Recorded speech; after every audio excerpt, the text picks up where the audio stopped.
That is such a scum. Of all the scumbag, I'll save it for the review. Hello, everybody, and welcome back to another episode of Nerd Soup. My name is Reuben, joined here today with Aaron, and we are back for The White Lotus, Season 3, Episode 5, Full Moon Party. And before we get into today's episode, I want to let you guys know that you can listen to this wherever you get your podcasts. And if you want to follow us on social media, you can at Beau Soup, at Nerd Soup, at Nerd Soup Monkey. Switch the order there. I usually plug the Patreon second, but yeah, that still exists. So if you're feeling froggy, go ahead and take that Patreon leap. But don't do it on Apple because they suck and they take 30%. It's crazy. They're worse than Al Capone. At least Al Capone had a code, you know?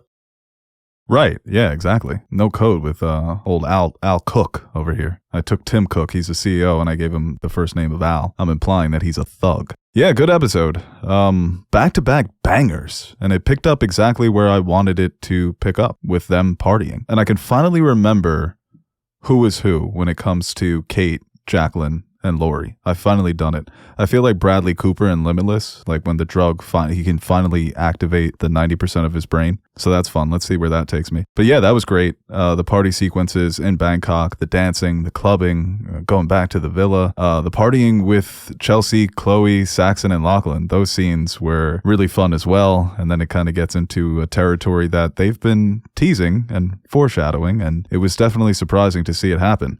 Rick off in Bangkok, surprise celebrity cameo. I think that was one for the ages. People who haven't even watched the first 2 seasons of White Lotus, let alone this season, are reacting to that monologue. It certainly went viral. And yeah, and then Tim back home, back at the villa, contemplating suicide the entire episode. Not a great time for Tim. His wife is still really funny. Once again, she had some of the best lines and line delivery of this episode when she said that she was all out of her anxiety drugs. She has to drink herself to sleep.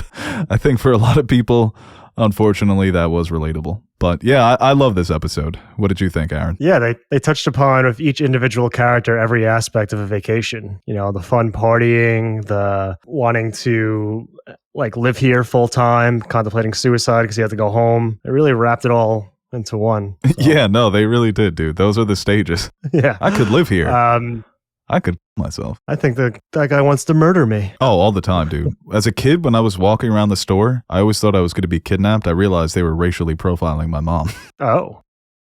Yeah. It hit me the other day when I was driving. I was like, they weren't trying to kidnap me. Well, at least you were safe. Yeah, no, I was vigilant. They're like, no, kid, we're harassing your mom. Oh, phew. Whew. Oh, no, thank God. One. But yeah, it was a very good episode. I think, obviously, the main takeaway or the thing everyone's talking about is that conversation in Bangkok. But I really enjoyed kind of all the different aspects. And we talked about it last week where the show just does such a great job of making you feel like the worst thing is about to happen, but it's just people partying and having a good time. But I was expecting at any moment, everybody just gets murdered for some reason. It's just the way it's filmed with the music. It's like they're dancing and the guy brings over shots. I'm like, well, those are drugged. And they weren't drugged. So. I totally get you, man. Everything that everybody does, you're just on edge because you never know. Fabian in this episode, the way he was reacting to Belinda telling him about Greg, is he in on it? Does he actually know? I think it made me feel like he's in on it. Right. He's probably just being a weirdo. So yeah, you truly don't know because it could very much be he's the manager of. It's like managing the Continental and John Wick. There are a lot of shady characters here. They do a lot of shady, fucked up things. So it's not that I know what he did, but I wouldn't be surprised, and I'm not going to ask any questions. But I thought his performance, keeping you on your toes, whether or not he was going to expose Belinda or betray her or side with her, was he scared, was he worried? He's a fun actor. But your point about, you just never know when you're going to step on a mine. I wonder how many times hotel managers, because he was just like, I think he has a girlfriend, but he's rich and he's been asking about you. It's like the shit they must see would ruin marriages across this country, this world. I can't imagine the amount of dirt that they have. More dirt than Varys. Fabian could bring the whole thing down, but he wouldn't though. Yeah, not because of his morality, but just because he's not built like that. He's just too much of a pushover. Yeah. Do you want to start off with, what did I blank? You can't remember their names, huh? No, it's tough. No, I've been there last week. The names are tough. You said you finally got their names down. I still call them Michelle Monaghan, Carrie Coon, and like that lady I've seen in movies before, but I don't really know what movie. Sam Rockwell's wife. Yes. Yeah. Well, I was going to say, do you want to start with Sam Rockwell getting gangbanged or gay brother incest? Yeah, sure. You know what? Let's go right for Sam Rockwell. I mean, that was a shocker. Okay. We were wondering who he was going to meet. Would it be family? Would it be, former lover? And based on what Rockwell was saying, maybe. But yeah, it ends up being one of the best character actors working today. And he's just a delight. And the fact that Walton Goggins and Sam Rockwell got to share this scene, very convincing that these two would be friends and that they would be up to some shady shit together in the past and then they would reunite in the future. He's surprised that he's drinking tea. And it's that one question that unravels into Rockwell spilling his guts about his existential crisis, his identity crisis as well. That's the most jarring aspect of that whole thing is like, just say I'm doing okay. Give me the gun and let's move on. I don't need your whole life story, man. But he does open up, and Walton Goggins' face throughout the whole thing and his responses, it was just incredible to watch. It was such a great monologue delivered by Sam Rockwell, and then his reaction to it, like the simplicity in it, which just made it just such a perfect scene. Oh yeah, those faces will live forever as reactions to being told something that is totally out of left field. And trying your best not to be judgmental. But it also like warms my heart that he felt comfortable enough to open that up to him. He wasn't trying to hide it. He was just like, here are the cards. This is how I'm feeling. And then he's just like, all right, well, I'm going to need you tomorrow. I thought that was sweet. Yeah, it's like, oh, by the way, can you keep tomorrow open? Yeah, sure. No problem. It just keeps getting crazier and crazier to the point where everything he added just made it just so much better. And then they kept cutting back to his face, just being like, oh, yeah. Because when he's like, it's like, yeah, I started to wonder, like, what it felt to be one of those Asian girls, you know? He's like, no. It's like, I don't know what you mean. Yeah. Unbelievably funny. I mean, he's the perfect guy to deliver that speech, and then Goggins just has the perfect look, just flabbergasted, trying to not overreact to what his friend is being vulnerable about. As funny as it was, and the one line about when he set up the arrangement of he was going to have somebody fucking him while he was looking at the Asian girl, the line of, I was her fucking me. I haven't been able to stop saying that to myself since I've watched this episode, dude. I had to pause the episode from laughing. I'm like, this is too much, man. And it was just so, it was like poetic in a way. Because the way I saw it, I was like, no, he's painting a picture. Shakespearean almost.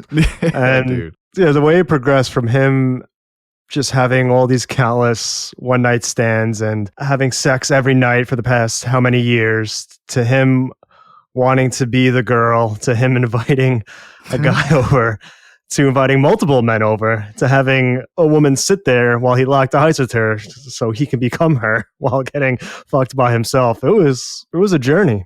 So I saw an analysis of this scene that I really liked, and I can't remember their name, but it was on TikTok. I'll post it and give them credit. But she was talking about how, the season, the way it's shaping up, they're really tackling this idea of manhood. And I think with Rick, for him hearing that, as humorous as it was, it's leaning into this idea of sense of self, that you don't have to be the person you perceive yourself as, that you don't have to be this man on a mission out for vengeance because of what this person did to your father, what you believe he took from you, that you can still find peace in this life. And that Sam Rockwell, I don't know if he's necessarily coming out as trans in this moment, but it's not only shredding his identity, but also his manhood, in a sense, of wanting to experience what it's like to be one of these girls who has to work as a sex worker, who has to give up her body in order to make a living. And here comes this man from privilege. He has money, and he's able to exploit these people without any consequences and without any fulfillment in his own life.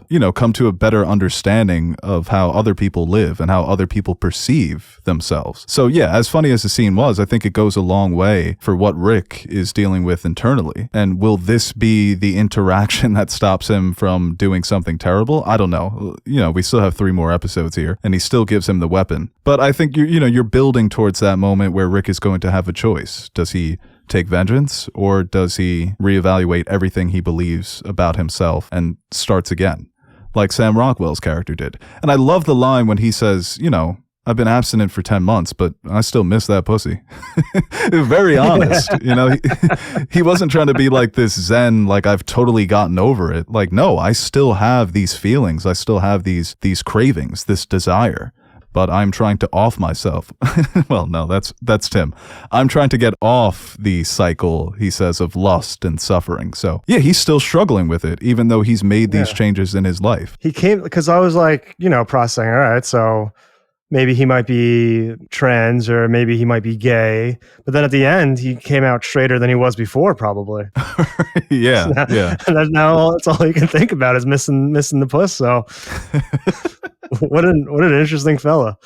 But yeah, I do love this scene and how well it complements the scene of last week when he talks to the therapist. And a lot of those interactions have the shared themes of finding himself later in life. Two completely different scenes in terms of like what's being said and how it's coming off and who's telling him these stories. But I think both are very similar in the messages that can be taken away from it, especially when you take the understanding that you put forth before. So yeah, it's kind of genius in the way that it works as a comedic scene, but also as a scene to develop your characters and your themes. Because even the relationship in this episode between Saxon and Lachlan, all season he's been trying to mold Lachlan into the image that he has of himself, which is not real. He's clearly putting on this macho persona for himself, not even to impress those around him. Well, more so to impress his little brother. And Chelsea tells him, like, trust me, you've got plenty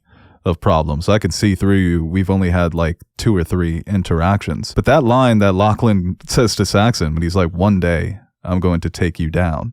And it's like, I'm not going to take you down because of my manhood, but I'm going to take you down because I'm going to expose you as someone who doesn't know who they actually are. And Lachlan in this episode felt the most confident he's ever been. Maybe it was the ecstasy. As Cassidy, the great rapper, once said, if it wasn't for those drugs, you'd be shy. He comes out of his shell.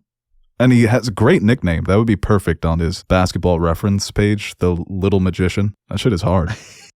Like in 2K, you can hear that shit. 3-pointer from the Little Magician. That does go fucking hard.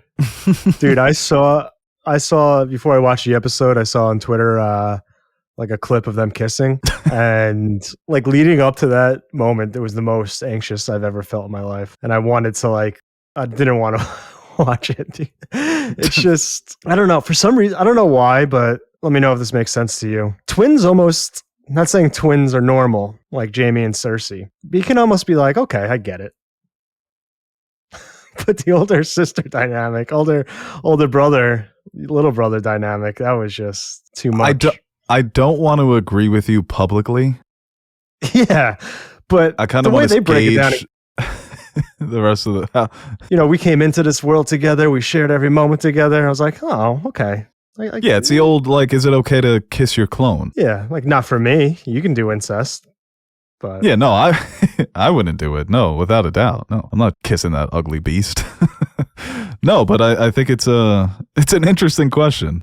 I'm going to put my top men on that. But it also just like, because even from, what was it, episode 1 or episode 2, when we get that first hint that something can be going on as far as how Lachlan views his older brother, you kind of hope that was, you know, maybe I'm digging a little too deep into this, you know, and when it's proven to not be the case, you can be like, ooh, that was a sigh of relief. But it's also these, like, for Saxon, it's probably just like, okay, whatever. Had a crazy night, did some drugs. But for Lachlan, that's kind of, like you said, he had a little bit more confidence. He was finally being himself. And, you know, you get the sense that actually meant something more to him than just having fun on a boat with 2 women, you know? Right, yeah. It's like Lachlan, the power dynamic has switched. Where does that leave us with Lachlan and what he wants out of this? It's one thing, you're both really fucked up on drugs and you're not really going to remember, although he looked like he is going to remember. But now what? And I don't know, maybe that for the rest of the season, Saxon, it's going to be this unspoken power that Lachlan has over him because Saxon doesn't want to bring it up because it seems like something he wouldn't even want to discuss. As weird and incestuous as he's been with some of his comments, I don't know. It's going to be really interesting to see what comes next for those two and their relationship. Do things become just super, super awkward? Or like I said, maybe Lachlan becomes more of a dick, more of the bully, and Saxon becomes a bit of a pushover. Or maybe he even tries to overcompensate for Lachlan kissing him and he becomes even more of a dick, more of a bully, and goes too far. But Saxon was on another fucking plane of existence when they were watching that fire show. I thought that was so funny, dude, to see how stoned Patrick Schwarzenegger looked in those moments. There's nothing better than tripping balls and like seeing people do tricks with fire. God, that's the best. Well, you also can't like bully your younger brother when he kissed you, you know? There's not much you can do. You try to bully him, like, yeah, so what? I fucking kissed you, dude. No, dude, a kiss is more impactful than a punch. He's got the upper hands. Yeah. Yeah. No, you have to go past first base now. You have to suck on his titties. Yeah, I guess it's also weird because he's a high school senior. We don't know how old Saxton is, but he's obviously much older, graduated college, right? So, bro, that's what I was thinking about Chloe. Like, Chloe got a weird case because the way she was talking about it, even Chelsea, I feel like Chelsea's got to step in and be like, how old are you, Chloe? That is a child. She's like, oh, I love younger men because you get to see their hearts beat when you get naked. What the fuck? Dude, I'm 32 and my heart still beats like Daffy Duck when he sees Bugs Bunny dressed as a woman. Bugs Bunny? His heart starts beating out of his chest and he whips off the wig and it's like, it's been Bugs Bunny this whole time, and he shoots him. Oh, Bugs Bunny, man. Such a trickster. Back when cartoons were cartoons, man. Very, very strange. I really thought Saxon was going to convince Chelsea to sleep with him. That actually would have been devastating. This whole episode, I'm like, something bad is going to happen. Not in terms of life or death, but something icky and regrettable is going to happen. And I thought it was going to be that. So I'm very happy it wasn't. But it was funny when Chelsea's like, oh, I'm a romantic. And she's like, yeah, he's 50 though. And she's like, he's like my child. I think she's adorable. Of all the characters in this show that I'm falling in love with, I might be falling the hardest for her because she's just such a great girl. Rick fucking sucks. It is funny seeing like those type of nights. Like usually, like when I was younger, I would see like, yeah, doing drugs, Thailand, and or going to the club and partying at the hotel till dawn. I'd be like, hell yeah, that rocks. I just got like secondhand anxiety. I'm like, oof, tomorrow's going to be rough. Yeah. Tomorrow's, next episode's the hangover. Yeah. You know, the hangovers. You're going over everything you did, everything you said. There's going to be a lot of shame and regret. Like those nights when like you go to bed and the sun's coming up and you're just wide awake still. Or it's like, oh, God. Yeah, no, brutal. That was Kate, Leslie Bibb's character in this episode. She's like, why the fuck? At the end of the night, dude, there's nothing worse than when you've been partying and people won't leave and you just want to wrap it up. She just looked totally wired. But I guess we could talk about Jacqueline, Lori, and Kate now. I'm just showing off. But that was some of my favorite scenes of the episode, just them partying. And I thought like the dance sequence was great. Just the amount of fun that they're having and how into it those actresses got. I fucking burst out laughing, dude, when they're trying to pressure Kate into taking shots. And Lori's just like, Kate! She just like fucking screamed in her face. But Jacqueline thinking that those girls were jealous of her dancing with Valentine and his friend. Like, yo, they're not jealous of you, bro. They're judging you hard. They're like, why are our young, hot boyfriends dancing with this old American has-been? And she's really into it. She's like, yeah, you like this, right? And they're like, no. I mean, she was ripping it up. She was killing it. That's why I love that sequence, dude. I'm not someone who dances in the club, but I like watching people get busy in the club, you know? I'm more of a play the corner, tell the DJ to play some Prince, scroll my phone, a couple of, yo, she's bad. That's all you need, really. Yeah, I mean, that's a good night for me. Well, you need one of those guys. Everybody can't be going a million miles per hour. I'm a Draymond Green. I'm a glue guy. Yeah, but even her... Diabolical. Are we going to the end? Yeah, it reminded me of Sydney Sweeney in season 1. Dude, yeah. It's kind of the same vibe of like, to your face, I'll be like, I'll hype you up and say you should go after him, but in the back of my head, I want that for myself. And you can't have it unless I have it. That's the worst thing you can do to a friend, especially after in episode 2 or 3 when she's bragging about how healthy her relationship is and how much she loves her husband, and then she goes and does that. That's a line that's a line you don't cross, man. And you saw the way Lori was having fun the entire night, and when she was whispering up on him as they were leaving, you know she was telling him some crazy shit. And to do that, to just stab her in the back. Yeah, what do you think she was saying? You could come over later, we'll do sexy time. You like sex, I like sex. You're man, I'm woman. Have you ever got it thrown on you silly style? You think that's what she said? Yeah. That's gonna get lost in translation. Well, my favorite guy was the Russian dude whose whole family is dead. He's like, I was raised by my mom died. I was raised by her bitch sister. They're like, your aunt? He's like, yeah, my aunt. Everything he said was so ridiculous. I feel like Russians are a good group to party with, but I'm not big on the whole vodka thing. Yeah, no, you could keep the vodka, but no, it was so funny, dude, when they were trying to do the cheers in Russian and they just say Shia LaBeouf. Or I thought Lori's delivery of Do Svidaniya when she said goodbye to the women, that shit was hysterical. But I do even like the theme of manhood. I wonder if they're trying to tell us something about these women as well, that Jacqueline and Lori, they're kind of living like bachelors would. Like it's more of a boys trip than it is a girls trip. Kate is the only one who wants to call it a night early, and they were so judgmental of her in the previous episode. But it's these two, Lori and Jacqueline, that are acting more like boys, which is fine. You can have fun. You can cut loose. They're just totally being exposed, especially Jacqueline, as hypocrites. That seems more like a man thing to do, to betray your homie in that way. You know, just to have power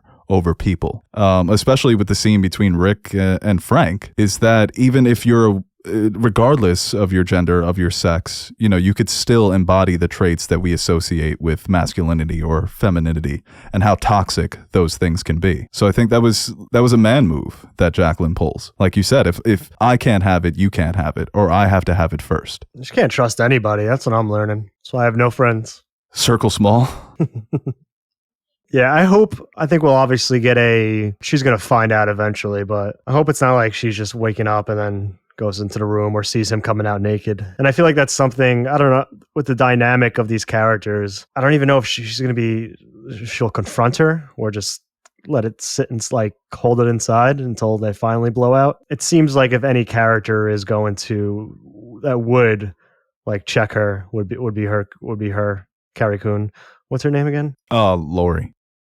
Yeah. I feel like Lori has that a little bit more unfiltered than the rest of the crew. Yeah, and Carrie Coon, everyone says that she gives maybe the best television performance ever on Leftovers, but she's a really fun actress. She seems like she's just having the time of her life playing this character and being in this show. Very charming and charismatic. She's been a delight. All three of them have been so much fun, as much as they hate each other and as mean and as awful as they can be to each other.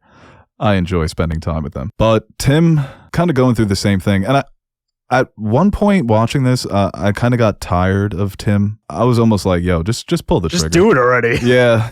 That screenshot of him with the gun to his head in the Duke shirt. I pray for Cooper Flagg to have a bad game during March Madness. That's so funny, dude. Yeah, but what saved their storyline in this episode from getting old and stale was just, and even Parker Posey's character, her I don't remember her name whatsoever. I don't even think I ever knew it once. I was wondering, is this going to get a bit tired, the back and forth that she was having with Piper? But then when they went back to the room and she's trying to convince her that, you know, these guys are cool, they wrote books. And Parker Posey's like, Bill Clinton wrote a book.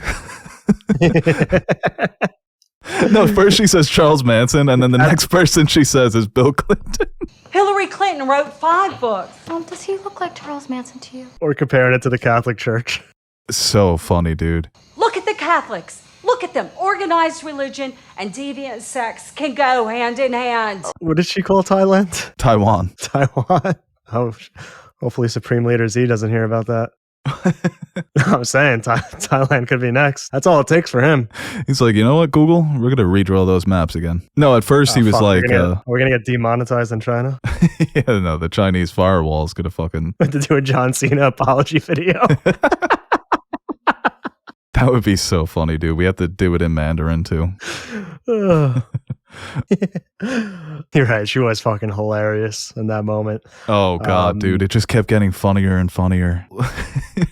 She's like, "You didn't raise us in the church." It's like, "Yeah, you're a Christian. Your cousins are Christians. Everybody I know is a Christian."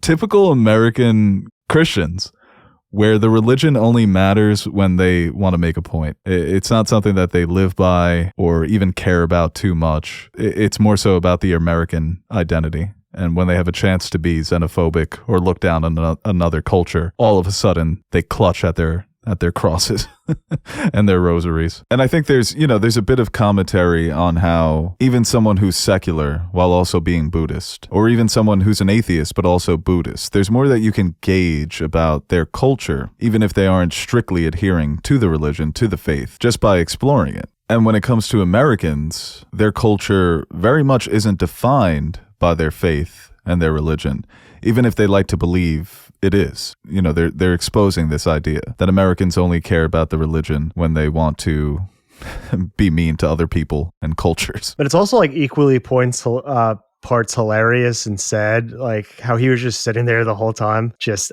completely out of it. But it's like also he's gonna kill himself tonight, or that's his plan.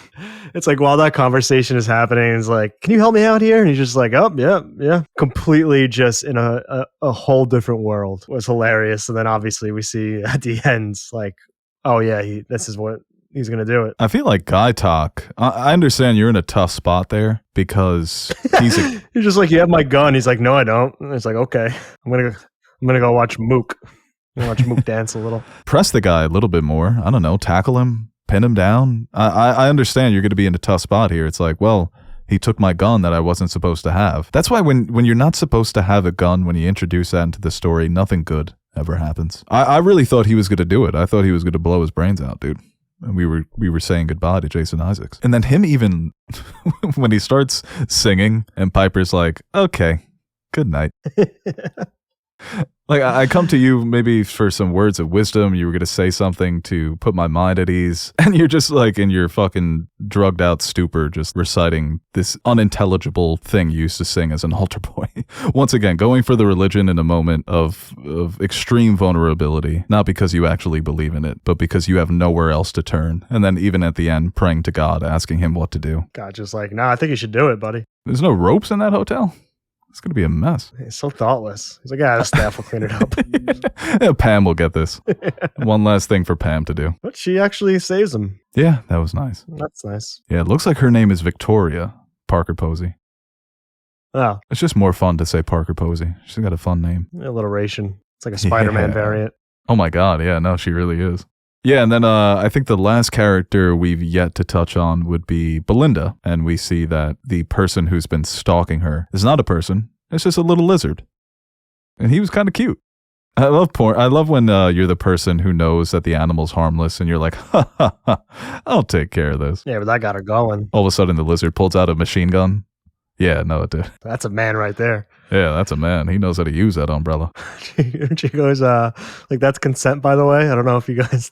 if you do that here. Yeah, she said, "We just started doing it back home." Yeah. That was crazy. It's like, "Oh, your kid's coming tomorrow? Do we get him another room, or how's that going to work?" Yeah, right.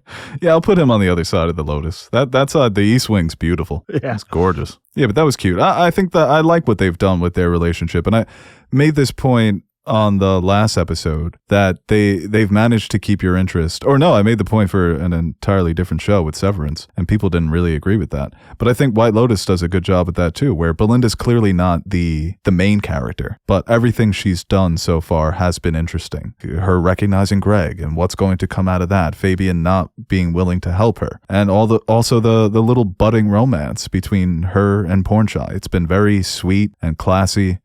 More of a throwback. So her being the most normal character in this cast means something terrible has to happen to her, which would surely break my heart. But yeah, I enjoyed those scenes too. Not really the standouts of these episodes, but still good. Yeah, it might be ended up being the catalyst for the big moment in the finale. Where was Greg? Well, his girlfriend was getting picked up on by a underage boy. I do not know. Was he just looking for Belinda? Whatever he was doing in this episode, it couldn't have been good. What type of calls is he making? What is he researching? Yo, Fabian's reactions though were so fucking funny. It's like, I'm not following you. Every new piece of information, he was just totally lost. He had to like start from the beginning. Greg takes me as a guy who like doesn't know how to delete his history or doesn't know what cookies are or use a VPN. So I feel like he's Googling right now like how to kill hotel guests. He's like, I didn't do anything. That's how he's going to get caught. How do I get my dead wife's money after I murdered her on a boat? Just a curious guy. Well, I can't ask questions. Do we call your cops? Do we call the Americans, Italians? What do you do? I guess Interpol, right? That's a thing. I've only seen it in movies and don't know if they exist in real life. I just watched an animated movie from the 70s and they existed in that. So I'm going to assume, no, that's a real thing. Good to know. Call them. You know where I'm going? I'm going to the American Embassy. And I'm like, yo, you guys got to know what to do next, right? Foreign embassies are like the DMV times a million. Yeah, the ambassador's like, I don't know what to tell you. I just took the free vacation for 4 years. That is my dream, dude, being the ambassador to Greece, Croatia, or Cyprus. They need an ambassador, right? Yeah, but you're just you're a brand ambassador for Crisco. That's not what I meant. God damn it. You're the Billy Mays of Crisco, Greece. Instead of the country. That would suck because I feel like I have such great diplomatic skills. People have said that about Everyone me. just relax, all right? That'd be a funny sitcom, just the ambassador of a president. It doesn't have to be a specific president, but he keeps talking shit to other countries and you're just in that country. And you're just like, this is awkward. It's making your life fucking hell. Oh, dude, the ambassador to Canada right now is probably stress. It's like, I just really wanted to like vacation here for a little. Now we got to work. Yeah, I'm going to cut that out so nobody steals that. People are looking for content. Zaslav's like, oh, that's our next hit show. Coming this fall to Netflix. The Good Ambassador. I feel bad for the now watching. The HBO guy, he's out of a job, huh? Yeah, no, he got automated by words. And now for the HBO original series. Good Ambassador. All right, guys, that's going to do it for our review of The White Lotus Season 3, Episode 5, Full Moon Party. That full moon was looking beautiful. The wolves are out. Let's see what happens in the next episode. Aaron, thanks for joining me. Hope you're here next week. I think that was a good one. What'd you say? The review, I thought it was very good. I thought maybe one of our best. One of our best. I was on fire. Because I feel like we kind of sucked on our last Severance. But that was, Severance, the turnaround's so quick. Yeah. Not we, more you, but yeah. I'm just kidding. We do it in the morning and I'm tired. Yeah, no. I mean, yeah, you're tired. We're all tired.